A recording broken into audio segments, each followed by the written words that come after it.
One of the most well-known facets of medicine to the public is that of patient-doctor confidentiality, the idea that a patient can say anything they want to their doctor, no matter how kind of embarrassing or bizarre it may be, in the secure knowledge that no one outside that room will ever find out. In this video, we're going to look at why this is important, the sorts of processes that might need to be considered in order to maintain it, and whether or not it can be broken. Short answer is that it can. So firstly, I think we need to consider, why do we bother with this very stringent level of confidentiality when it's a pain to ensure? The basic answer is that doctors need to be sure that a patient is giving them as honest and complete a picture of the clinical scenario as possible. The doctor can then make as well-informed a judgment as possible of that situation and recommend the best treatment such that the patient has the best health outcome and quality of life at the end. And understandably, some of the complaints patients might present with, they might be very personal, or they might consider them socially embarrassing. They wouldn't want to talk to anyone else about it. Or conditions that society stigmatizes, things like sexually transmitted infections, for example. Or simply things they don't want anyone else to know about, and they may have their own reasons for that. That confidentiality needs to be kept sacrosanct such that patients continue to feel comfortable coming to their doctors and telling them about these very intimate problems. I think you can also make a completely different argument, one of autonomy.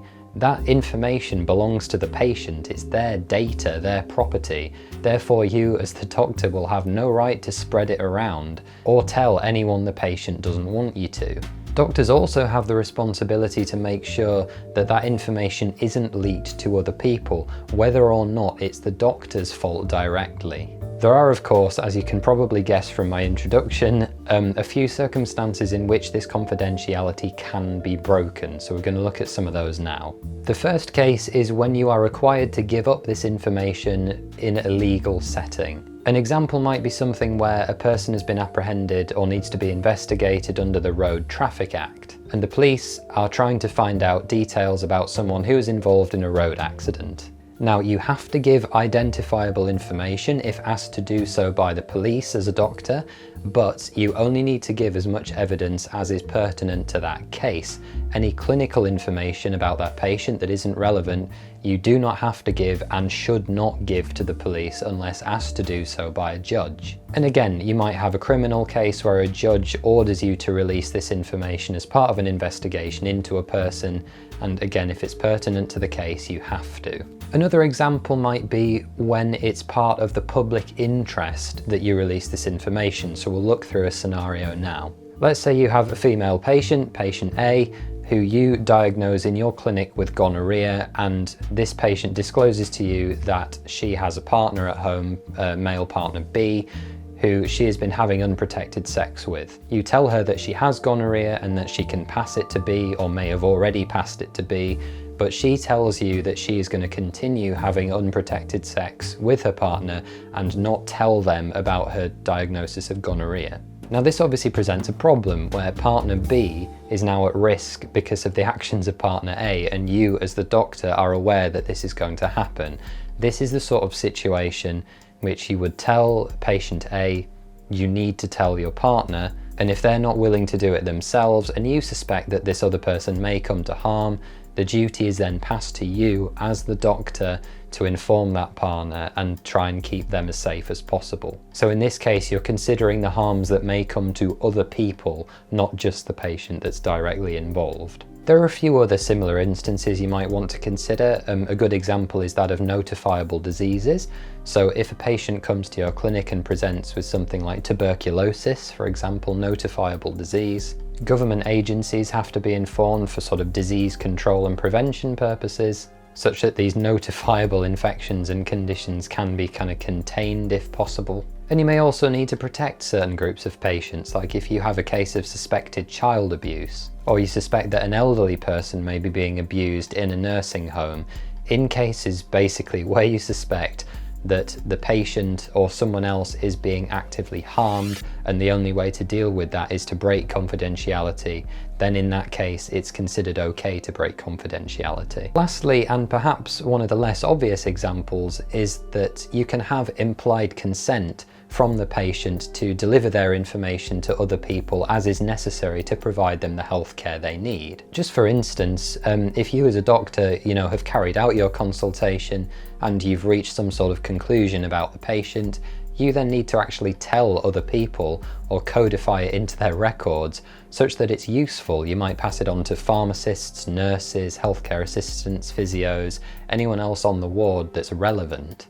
Basically the rest of the multidisciplinary healthcare team, even something as simple as bloods. If you as a doctor have taken someone's blood, you've then got to put their name and details on the bottle and it's got to be sent for analysis and some results will come back. Every time that blood bottle changes hands, a new set of eyes will see that information and other people may see the results of that blood test as well. Just to give another example, if you have a chest x-ray done, for example, and the doctor responsible for that x-ray is training medical students like me on the ward, it's quite likely that I will see your x-ray as well, despite maybe having never met you before. So wherever possible, it's always best to check with a patient how much information they are willing for doctors to divulge.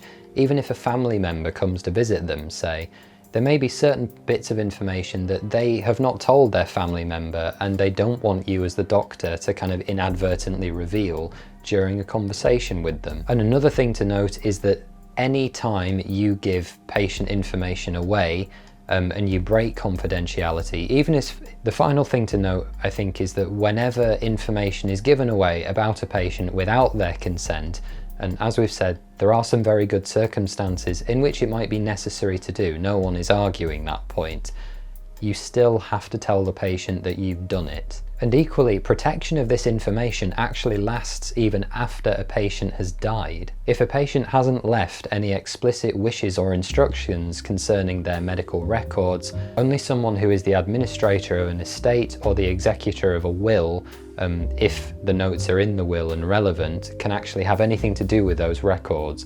Without something like that that would allow them access, they can't see those records even after the patient has passed away. And of course, particularly for young physicians and medical students, for any kind of patient information issue, the first port of call is basically always talk to a senior. So I hope that's been useful, guys. These are just some notes on patient-doctor confidentiality that you might find useful for your med school interview.